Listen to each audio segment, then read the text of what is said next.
Welcome back, everyone, to another episode of Chat with Dan here for today on the show. What can I say? We're having the best Tuesday evening by far because she's here, the incredible, the amazing, the badass, the superstar, the legendary, the one and only, the incredible Claire. Claire, how are you today? I'm good. I'm doing great. How about yourself? Fantastic. What better way to have an incredible, super badass evening than to be chatting with someone as badass as you? You know what I mean?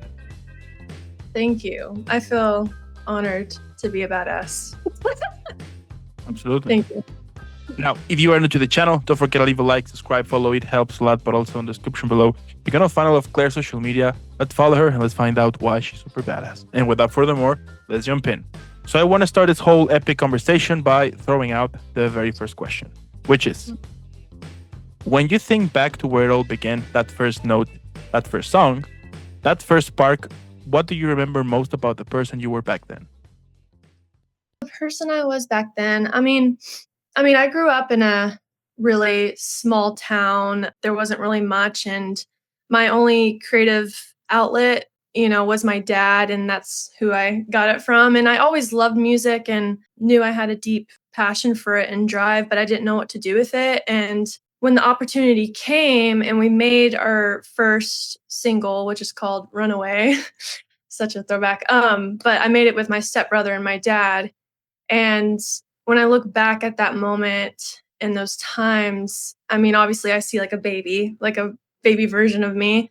But yeah, it was just like, I didn't know it was possible. I was just doing it and making this because I had the opportunity and it was just for fun. I didn't have any expectations out of it. I was just like, I want to make a song. Like, let's do it. Even if it never came out, I was just so fulfilled internally that I even got to, make something like this. And it was extra special because it was with family and stuff. But yeah, I look at her and, I'm just like, there's so much more to come. And this isn't the end of it. It's just the beginning, But yeah, it was a special time because I was so clueless about everything. Still am, but learning. Now, music often finds us before even we know who we are. When did you realize that this wasn't just something you loved, but something that defines you? I'd have to say 100% whenever I went on my first writing trip to Nashville. Of course, I could say when I was younger and I liked music and stuff, but that was just like fun and games for me. But it became real when I went and flew out to Nashville to do a writing trip. And obviously, I didn't know how sessions worked. I've never written with anyone. I didn't know anything, but I just knew I had to take the opportunity. And once I was, in the studio sessions and meeting all these super talented people, and they ended up, helping bring my ideas to life, it was just like a high. Like, it was just like a crazy experience of like, oh, this is what I want to do forever. It was just magical, especially, someone that is from such a small town, and there's not really outlets creatively, especially in like Texas and stuff. I don't, but yeah, it was just such a different world that I stepped into, and it really awoke something inside of me. And yeah, here we are. That was the moment that I was like, this is it for me. I love this. Every artist carries a younger version of themselves inside their sound. So, what part of that dreamer still lives within you when you create? I would say, well, first off, finding your voice and finding your style takes a long time. It's a lifelong process, especially if you're a musician and stuff. And reminding yourself it's not a competition, because I think when I look back to my younger self starting out, I didn't have all those pressures, or I didn't think too deeply about it. I just did it because I loved it, and the love of the craft. And, as time goes on, it kind of develops into like, okay, this is actually a thing. And you see everyone online and, you want to be your best. But I think moral of the story is just staying true to my younger self and keep creating and become more and more confident, because when I was younger and going through my first sessions, I wasn't as confident. I didn't know how to speak up for myself. And I think my younger self would just say to, do what you want, sing about what you want, be confident, and just no matter what, never stop. And yeah, never lose that light. that I had, and, I guess that's what I'd say. Hey, pretty cool. I start to discover why you're badass. You're giving me these vibes. I'm like, okay, okay, Thank thank you. for sure, for sure. Behind every melody, there's a story of struggle, of love, of becoming. So, what Mm. has pain or heartbreak taught you that success never could?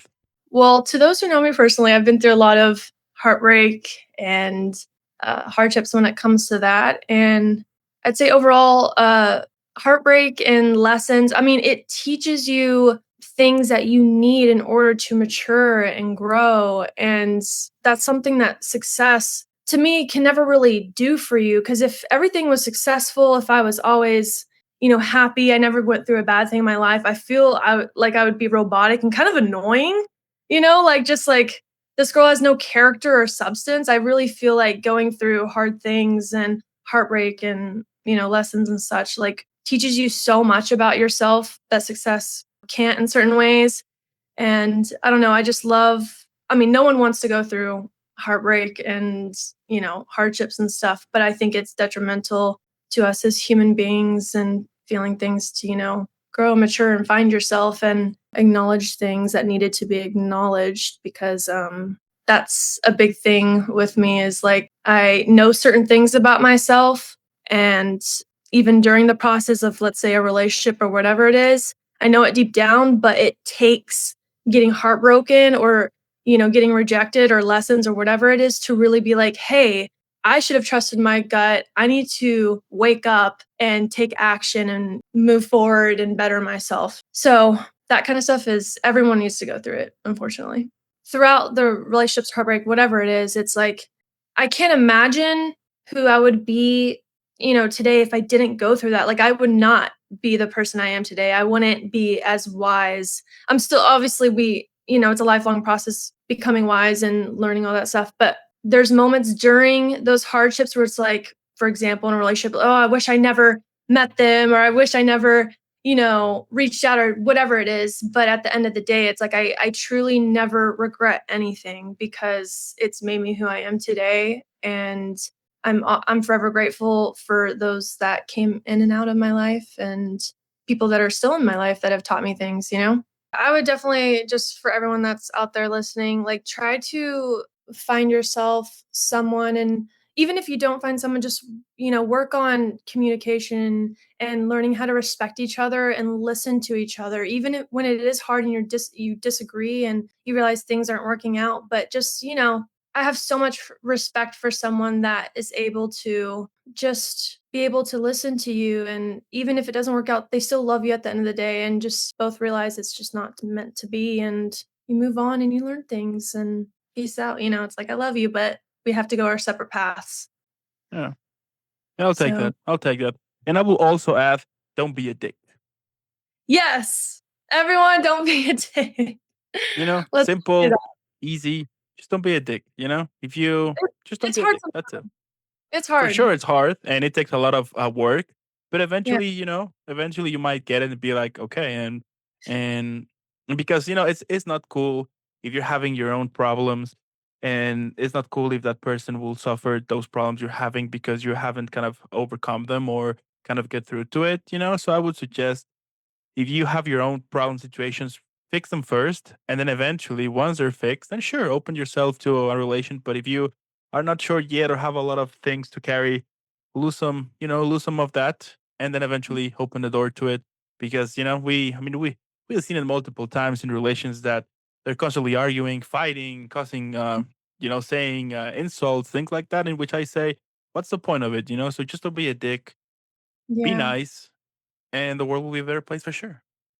Yeah, I think it takes a lot of strength to like take a step back from relationships and really look at yourself in the mirror and be like, what why am I am like why do I react to things the way that I do? Like why am I, let's say, being a dick or getting, frustrated about this? Like you really have to self-reflect and pinpoint your issues and try to somehow come up with something to not do that in the future. Like you have to like train yourself. It's really hard because you don't want to police yourself. You just want to like act out, but it takes a lot of strength to pull back the curtain and look at all the dark creep Totally. shit. Yeah. Now that you mentioned that, I will also add, don't have a mask.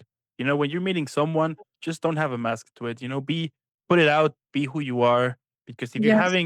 if you build that relation on lies and fictional stuff, that foundation is gonna be horrible. So instead of that, just lay off your mask, be who you are. If someone likes you, great. If they don't like you, great too. Just keep moving forward, be yourself. Don't try to be anyone else because otherwise, it's gonna be a mess, and then that person might not actually appreciate who you really are because you gave him this facade, this lie. So just don't do it. Also, do not, do not create a fantasy version of someone in your head and put them on this pedestal because I've done it. I've had people do it to me where they have an idea of someone or me in their head. And then once, you're going throughout the relationship or whatever it is, you show them who you really are. And then they're like either disappointed or I'm disappointed. And then because it's not what I thought in my head, just don't do that. Just be upfront in yourself from the very beginning. So that way there's not but also realize like humans are humans. Like we're not perfect. We have so much depth. Like it's not a linear path. You know what I'm saying?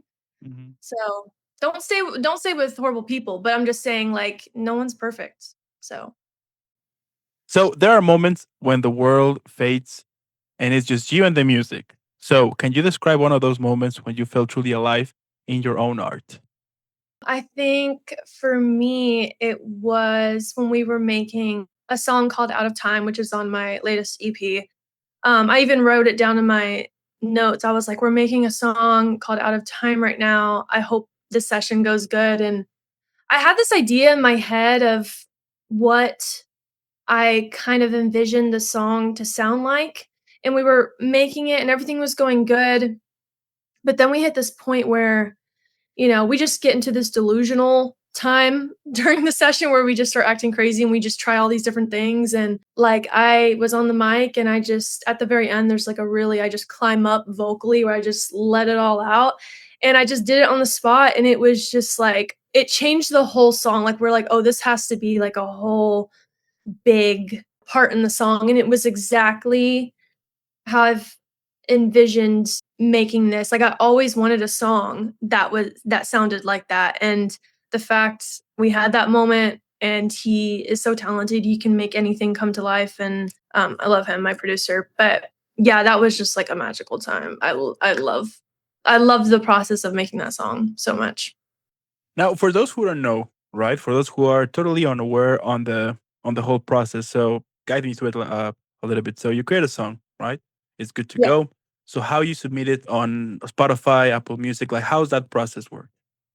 Well, so I have a manager that kind of does that for me, but he goes through like United Masters, or you can also just do it on DistroKid. That's how we did the first couple or few singles of mine. You can just do it on your own. You can upload it, schedule, whatever.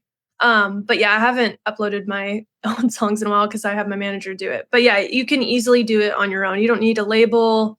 You don't need help. You can just, go through DistroKid or United Masters or whatever it is. But There you go. yeah. Perfect. Perfect. Now, has there ever been a song or a performance or even a silence that changed not only your music, but who you are as a human being at this point? For me personally, even though it has nothing to do with my current music, I think it changed me as a human to perform with my dad and my stepbrother.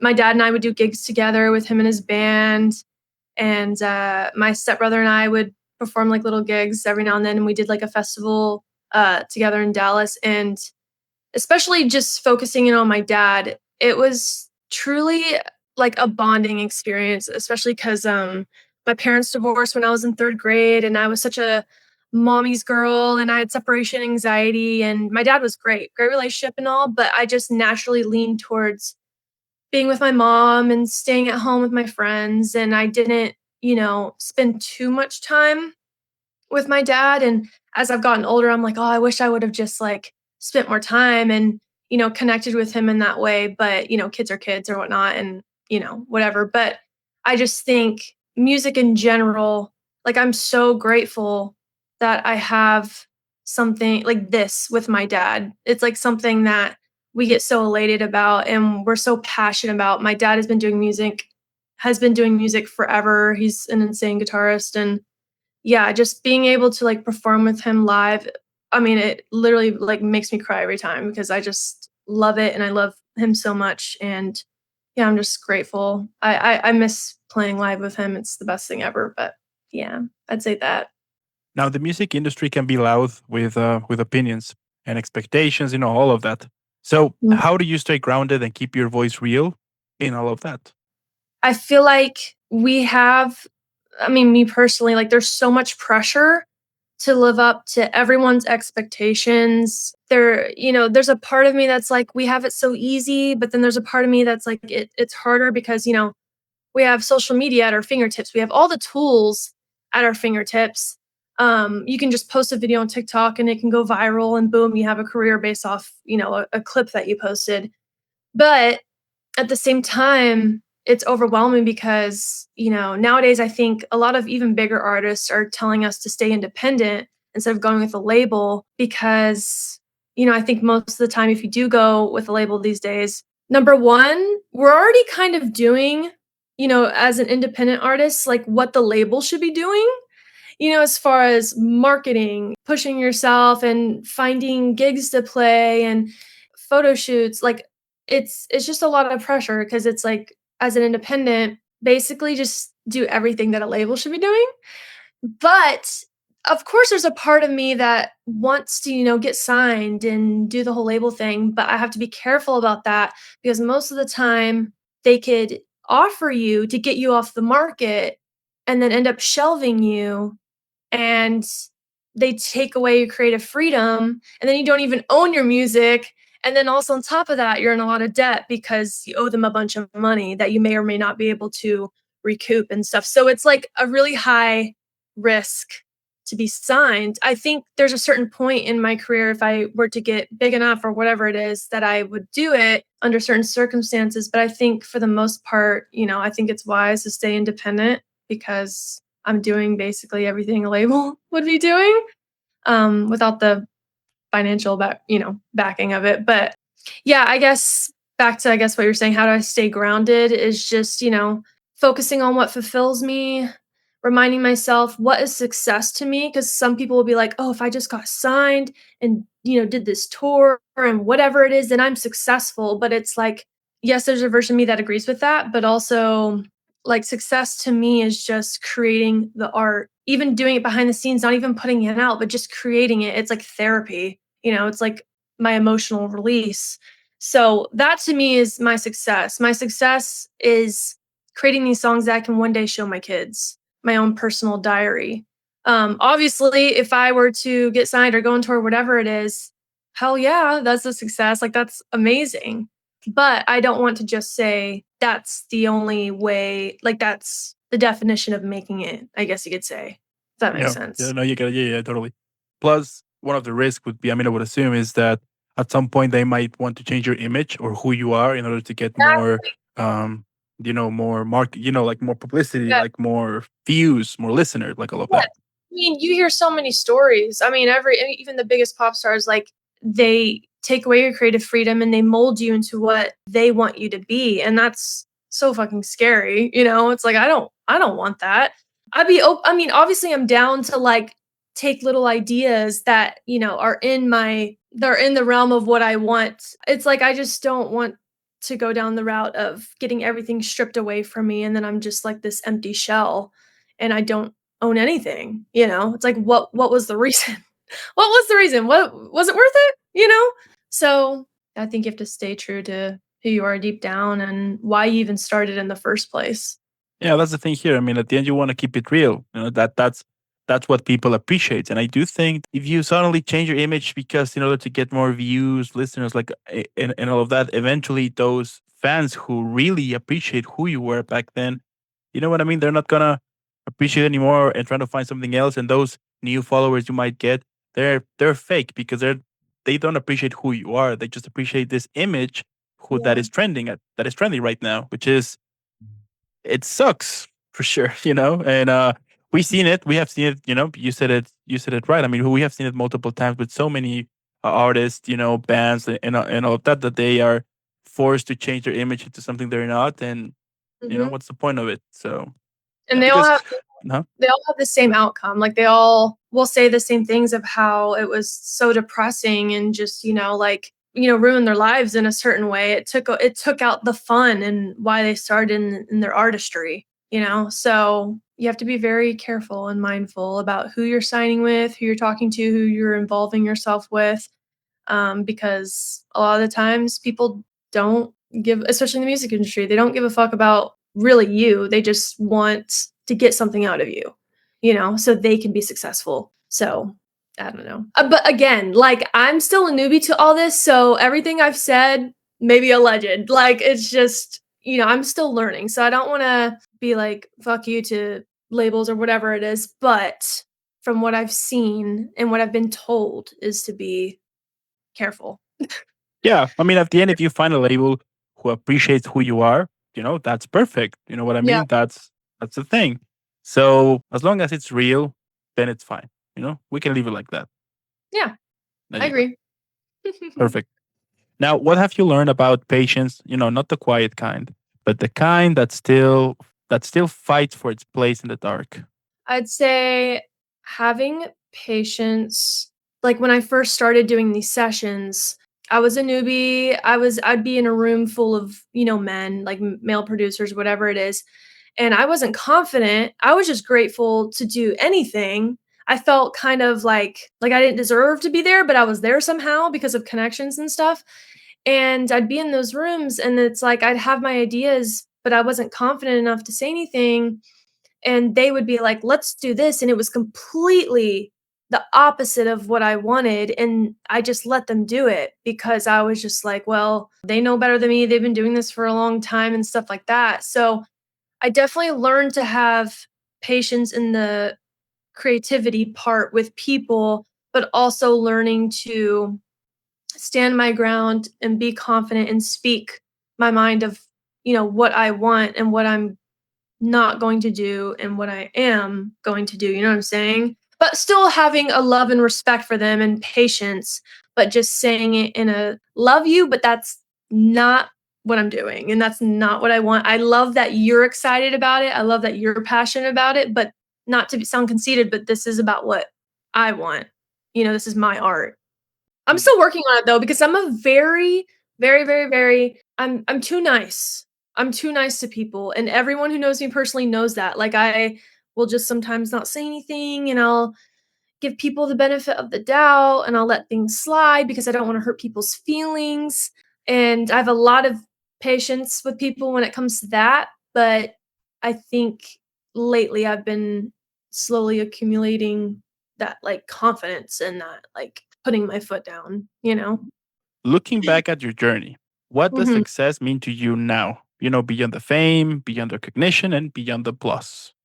Oh yeah, I think success to me is just like how I feel internally, because I feel very deeply, and I think if I allow myself to have all these expectations when it comes to music, it's going to become very unfulfilling. For me, I will be perfectly okay if I just create the music that I want. I feel confident about it. It gives me chills, when I listen to it, and that's it. Like, I just want to have something that I can look back on, like a digital diary, and be like, "Oh, I remember that time in my life." Or, like, I think about where I was in that exact moment, those specific people I was with, or whatever it was, and just revel in that. Like, that's success to me. It's just feeling fulfilled within yourself and what you've created, not necessarily numbers or how many tours you went on or whatever it is. Because at the end of the day, like, when we're about to die, like, it comes down to the memories and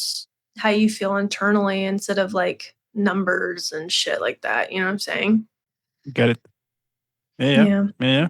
Pretty cool. Pretty cool. Now, if you could talk to the version of yourself who first believed in this dream, what would you tell them today? I would say, number 1, wink wink to the title of one of my songs and the EP, but you are not running out of time. Because that is something that I always feel all the time, every single day is just I'm like, "Oh my gosh, I'm running out of time, like, everyone's ahead of me and blah, blah, blah, blah," but the reality is that everyone's on their own path. There's not a certain place you should be at a certain time, you know? Nothing's a competition. I would say my younger self would be very proud of everything that I've accomplished. And even if the music sucks and everyone hates it, like it was fun. At the end of the day, it was great memories and I had so much fun doing it. I was happy. So that's, I guess you could say, what I would tell my younger self today. Now, when the lights fade and the music stops, tell me what remains. What keeps your heart beating for the craft? The emotional release, 100% because, like, for example, I was obsessing over a boy, and of course, you know how it goes. But I literally could not sleep, and I mean, my mind was just going and going. I literally had to, even if I didn't want to, like I picked up my guitar and I wrote a whole song then and there on the spot, and then right afterwards, I passed out and I just like fell asleep. And that's something that even recently, like going through breakups or whatever. If I'm feeling super stressed out, the second I pick up a guitar and sing a song, like I just immediately feel better afterwards. And I think that's so telling to like why I do this, why I have this passion for it, because it heals me, you know? Music is very healing. So I guess that's what I'd say. Emotional release. Now, switching to our next section, speed round questions, yes, no, or pass. Super simple. Gonna ask you a couple of questions in which you can only answer yes, no, or pass. Okay. Ready? All right. So, do you still get nervous before performing? Yes. Have I you need ever? Oh, Huh? go sorry. Go No, ahead. no, Go no, no. ahead. Go ahead. Go ahead. Go ahead. That's okay. I didn't say like I haven't performed a lot, but when I do, like a girl needs some drinks. I can't. Dry mouth, shaking. It's terrible. What's your poison? I would say wine, 100%. Wine or whiskey and coke or like a vodka Red Bull. Crazy. I know. Have you ever written a song that scared you to release? Yes, string lights. Okay.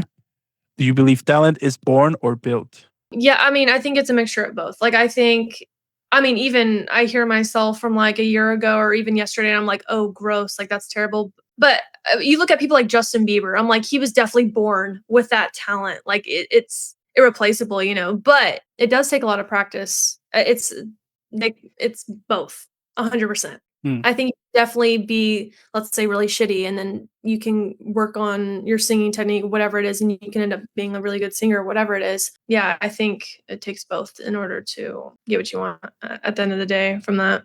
Now, have you ever thought about quitting? I knew deep down I'm never quitting, but there's so many times where I'm just like, what am I doing? I suck, or like I have no other ideas. I'm so uninspired. But I always know at the end of the day that I'm never quitting and I love it. Do you still listen to your own songs after release? Yes, not as much. Before I release it, I'll have it in my files app and I will listen to it over and over and over and over and over.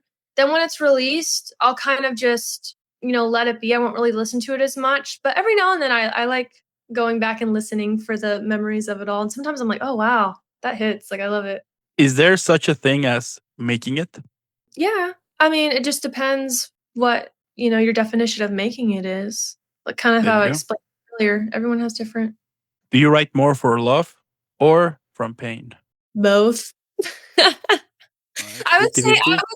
I would okay, actually, I take that back. I lean more towards pain and heartbreak, but it comes with I'm like skitzing, but it comes with me singing about heartbreak because I was in love. Like it's like I love them, but also like this and this and this, Mhm, But mhm. more pain, All right.